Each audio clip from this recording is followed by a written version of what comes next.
Hey folks, Dave here, and today I'm going to give you guys a short introduction to the excellent card game Gwent inside of the already excellent Witcher 3.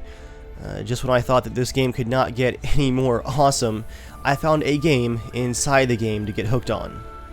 Now, my problem was, I didn't quite get it right off the bat, so I'd been avoiding playing it and really missing out. And I've probably played like an hour and a half of just the card game alone now, so to help you guys get into it faster, here's a quick intro on how to play Gwent, how to win, how to build your decks, and how to improve your decks.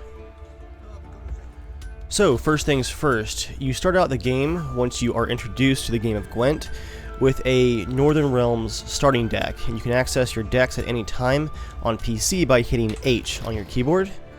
So here's my faction, Northern Realms. There's also the Scoia'tael, the Monsters faction, and the Nilfgaardian Empire faction. Let's just focus in on the Northern Realms faction. The cards on your right, those are the cards that are actually in your deck ready to be played. Cards on the left are cards that you own but aren't part of your deck yet. You have to have at least 22 unit cards, those are these cards right here with a numeric value, in your deck to play. Then you can add special cards to help your strategies in the game. Cards like this one, the Commander's Horn, that doubles the strength of all units in that row, limited to one per row, and we'll talk about the rows here in just a second. And there's also weather effects. Cards like this one, Biting Frost, sets the strength of all close combat cards for both you and your opposing player to a value of 1. And it's cards like this that can really change how the game is going. It makes it really strategic and surprising and intense. I think the best way to show you guys how to play is to play. So let's challenge somebody to a game of cards right here. How may I assist you?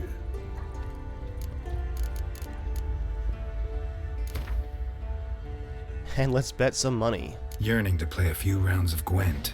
That ought to set me straight. Alright. So my deck is already set up with a nice mix of those weather and special cards, and some nice unit cards.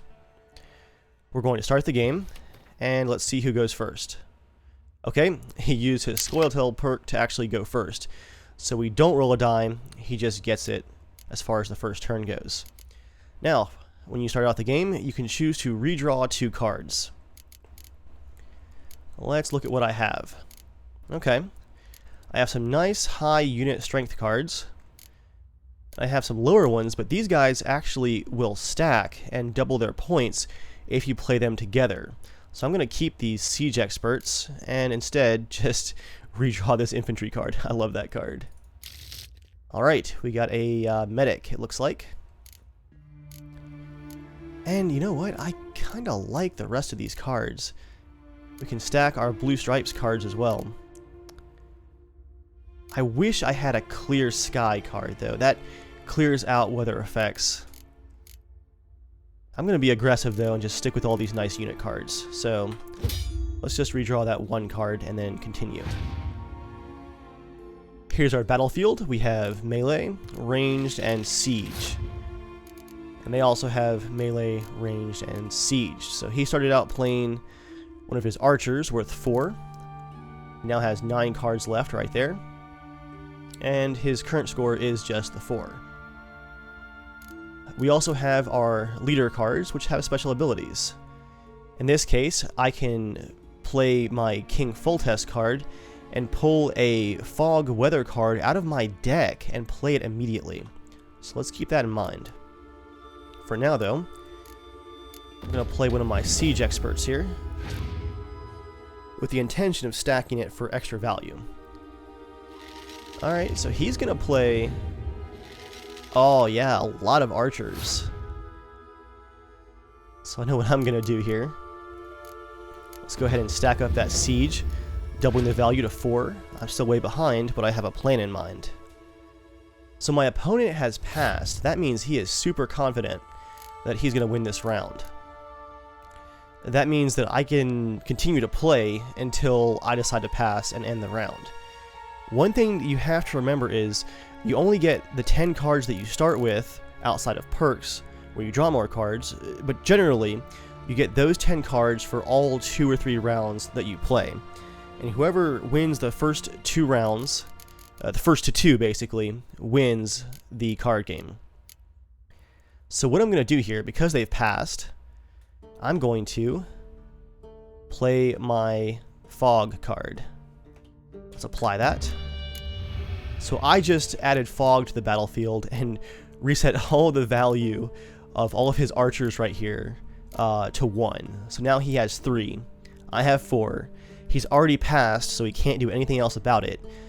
He gambled and lost on that one. I'm going to hold spacebar to pass, and I win the round very, very efficiently. That was awesome. So as you guys saw just then, I am playing as the Northern Realms, so I get to actually redraw a card. Who did I draw here? Ah, an extra ballista, I think. I also get to go first, as I won last round. Let's go ahead and play that ballista, worth 6. He's going to play a skirmisher. And, ooh, a lot of skirmishers, okay. Well, once again, my weather cards are ready to go. I have this Biting Frost that can set all of that melee guys right there to a value of 1. I'm not going to play him just yet, though. Let's play an archer. Let's see if he can pass. Okay, so he's going to invalidate my archer. And I don't want to play melee because I'm going to invalidate all those, and it works for both sides. So I'll play a siege unit right here, the Dunbanner Medic, and this has a special ability where I can also pick 1 unit from my discard pile and play it immediately. And I've only played these guys, so it's all I've got really. That should be enough though.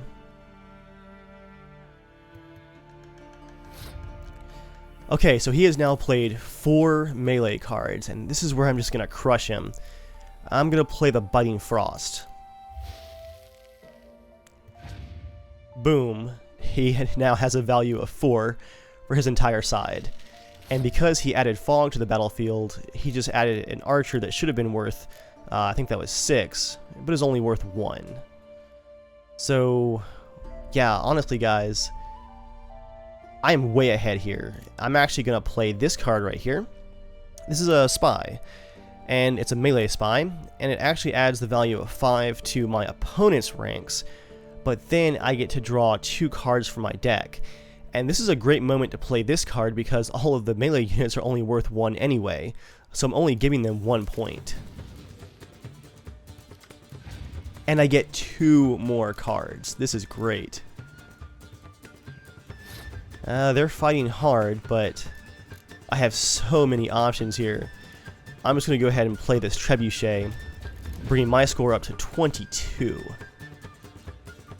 And they're going to play, oh wow, they really were leaning heavily on their melee infantry, and that's not working well for them. They only have 1 card left. I have 5.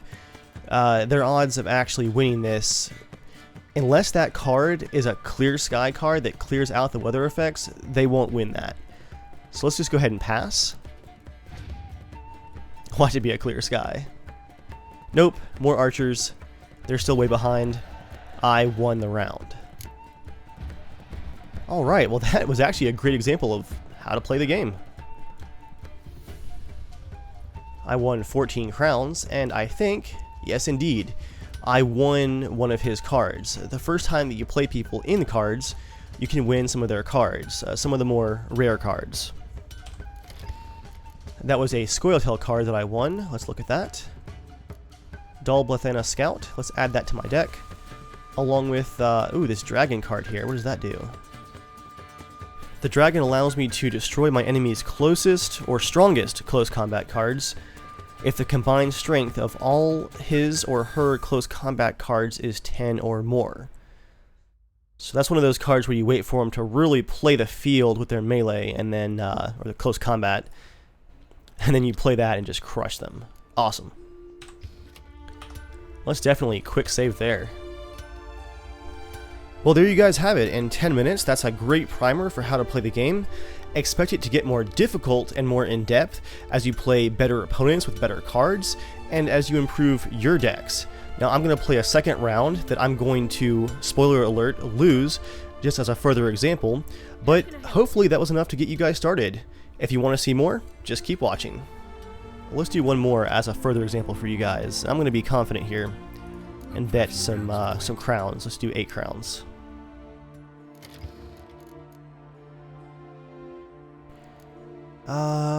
I don't have enough unit cards to play my Scoia'tael faction yet, but my Northern Realms faction is good to go.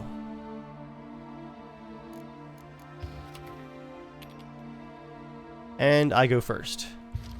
Ooh, my opponent is monsters. This is going to be a tough one.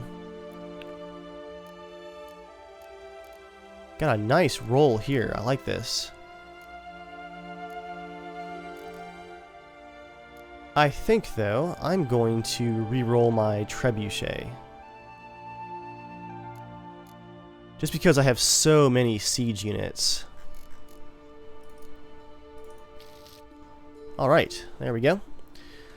Let's just keep that to 1 redraw. And I'll start things off. I've got lots of melee. Close combat. Let's start there with 5. Okay. A Fiend. Let's play one of our sorceresses. A Frightener, okay. Next up, I'm going to play... man, what can I do here? Okay, I know what I'm going to do. They're leaning heavily on their close combat. So I'm going to play my Spy card, which will add 5 to their close combat, but will allow me to draw 2 extra cards from my deck, and then I'll play my White Frost here in my next turn and just invalidate this whole row, basically. Awesome. Awesome, awesome. So I could play the White Frost, but they have now passed, so they're pretty confident in that set of cards. And in that draw from my deck, I got my dragon. So I'm going to... let's see. Destroy your enemy's strongest close combat units if the combined strength of all of his close combat cards is 10 or more. So I'm going to play him. And that got me 7 on my close combat and took one of their monsters out. They already passed. They can't do anything. It's 17 to 10. I'm going to go ahead and pass and take that round. Ooh, they triggered an ability where they keep a card on the board. That's cool. I, however, get an additional card. So let's do my Blue Stripes Commando here for close combat. He's going to play at close combat as well. That stacks, it looks like. Oh yeah, he just drew a bunch. 23 for his score. That's alright. We'll stack mine too.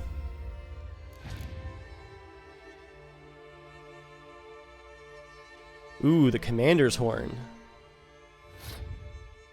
So he's at 29. So the question is, I can keep playing cards or go ahead and forfeit this round and go for a win on the third. He's used a lot of his strong cards here. But I think what I'll do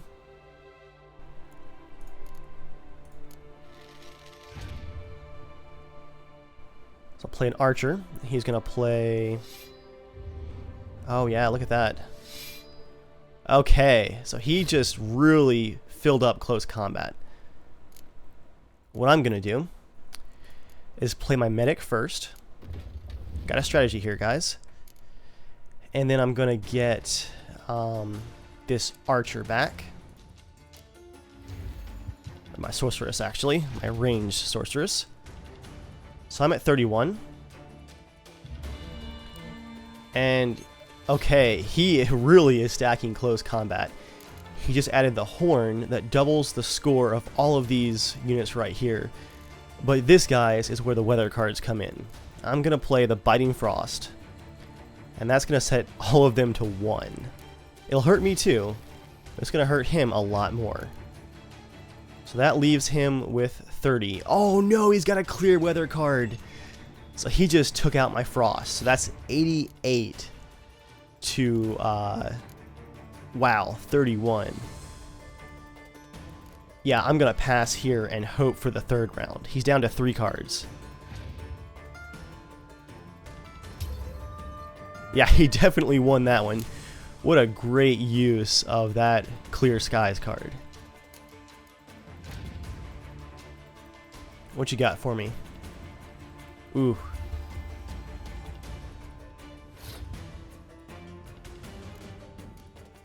So I'll do a ranged sorcerer right there.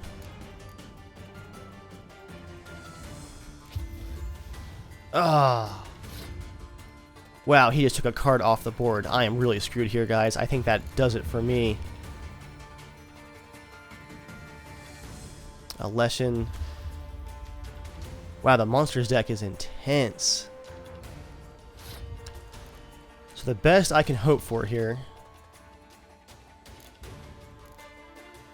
Okay, his Leshen is worth 10.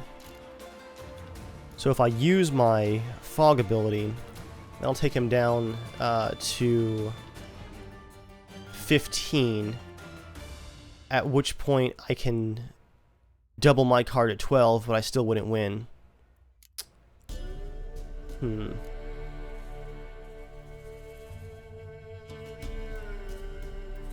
Yeah, I think there's just really no way out of this one.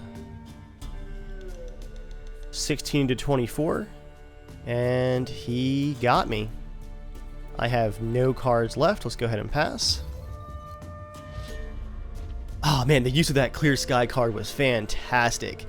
As you guys can see, that's why this game is so strategic and so intense. It's a blast, and I encourage you guys, as you travel throughout the world of The Witcher 3, buy up as many cards as you can find at innkeepers and places like that. Get your decks as stacked as possible, and play unique people whenever you can, because I've heard that there are some people who you can only have a chance now and again to play. So play everyone that you can as soon as you can. Get those decks built up, practice, and enjoy that card game.